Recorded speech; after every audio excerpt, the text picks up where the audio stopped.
गोंदिया जिल्ह्यात जंगली हत्तींचा धुमाकूळ सुरू असून अर्जुनी मोरगाव तालुक्यातील शेतकऱ्यांवर मोठं संकट कोसळलं आहे। तब्बल 50 हेक्टरहून अधिक क्षेत्रातील मका, धान आणि भाजीपाला पिकांचं मोठ्या प्रमाणात नुकसान झालं।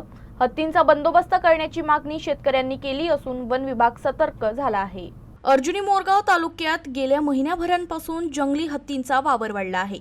या हत्तींच्या कळपानं सुमारे 50 हेक्टरहून अधिक शेतीचं नुकसान केलं असून मका, धान आणि भाजीपाला पिकं उद्ध्वस्त झाली आहेत। माहितीनुसार हे हत्ती आंध्र प्रदेश राज्यातून गडचिरोली मार्गे गोंदिया जिल्ह्यात दाखल झाले आहेत। वडेगाव बंध्या परिसरात मका पिकं मुबलक असल्यानं त्यांनी तिथंच ठाण मांडला आहे। दरम्यान 2 दिवसांपूर्वी शेतात काम करणाऱ्या शेतकऱ्यांवर हत्तीनं अचानक हल्ला केल्याची देखील घटना घडली होती। या हल्ल्यात 4 शेतकरी किरकोळ जखमी झाले आहेत।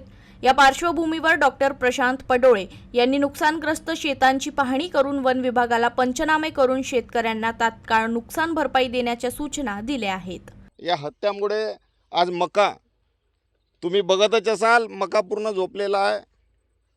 शेतकरी हवालदिल झाला आहे। येणाऱ्या काळामध्ये शेतकऱ्यांच्या आत्महत्या झाल्या नाही पाहिजेत म्हणून मी या भाजप सरकारला, आमचे मुख्यमंत्री फडणवीस साहेबांना विनंती करू इच्छितो की तुम्ही आमच्या शेतकऱ्यांना न्याय द्या आणि त्यांची जे झालेले नुकसान आहे ते त्वरित तुम्ही भरपाई करून द्या। भरपाई साहेब तुम्ही केलं नाही तर आम्ही आंदोलनाला उतरू आणि शेतकऱ्यांमध्ये झालेल्या अन्यायाला आम्ही न्याय मिळवून देऊ। वन विभागाकडून शेतकऱ्यांना एकटे शेतात न जाण्याचं आवाहन करण्यात आलं आहे।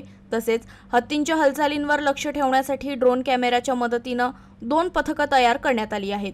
नुकसानग्रस्त शेतकऱ्यांना प्रति हेक्टर 50,000 रुपयांची मदत देण्याची प्रक्रिया सुरू करण्यात आली आहे।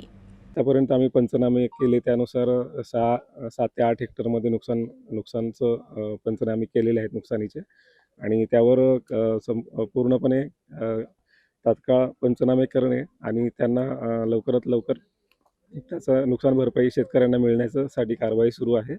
दरम्यान ज्या राज्यातून हे हत्ती आले आहेत त्या राज्यातच त्यांना परत पाठवण्याची मागणी शेतकऱ्यांकडून केली जात आहे। आता वन विभाग या हत्तींचे बंदोबस्त कसा करतो याकडे सर्वांचे लक्ष लागले असून याचा एक आढावा घेतला आहे आमचे प्रतिनिधी हरीश मोटघरे यांनी। गोंदिया जिल्ह्याच्या अर्जुनी मोरगाव तालुक्या अंतर्गत येणाऱ्या केशोरी असेल किंवा वडेगाव बंध्या या गावांमध्ये गेल्या 1 महिन्यापासून हत्तीने धुमाकूळ घातलेला आहे। रानटी हत्तींनी या ठिकाणी असलेल्या मका पिकाचं तसंच धानाचं किंवा इतर पालेभाज्यांचं देखील या ठिकाणी मोठ्या प्रमाणात नुकसान केलं आहे। मी सध्या उभा आहे वडेगाव बंध्या येथील एका मक्याच्या शेतामध्ये। आपण पाहू शकतो 2-4 दिवसाआधीच या ठिकाणी या शेतामध्ये हत्ती येऊन गेलेले होते। त्याचे पुरावे देखील आपल्याला पाहायला मिळतात, पायाचे ठसे असतील किंवा हत्यांची विष्ठा या ठिकाणी आपल्याला शेतामध्ये दिसत आहे। त्यामुळं याच ठिकाणी येऊन हत्यांनी नुकसान केलेलं आहे असं देखील शेतकऱ्यांनी दावा केलेला आहे। वन विभाग देखील हत्याला पळवून लावण्यासाठी प्रयत्न करत आहे। आंध्र प्रदेश राज्यातनं या ठिकाणी गडचिरोली जिल्हा होत गोंदिया जिल्ह्यामध्ये हत्ती गेल्या 1 महिन्यापासून या ठिकाणी वास्तव्य करत आहे आणि मोठ्या प्रमाणामध्ये या ठिकाणी पिकांचा नासधूस देखील करत आहे। त्यामुळे येथील हत्तींना दुसऱ्या राज्यांमध्ये स्थलांतरित करावं अशी मागणी आता शेतकऱ्यांनी केली आहे। Harish Motghare, USA news, Gondia.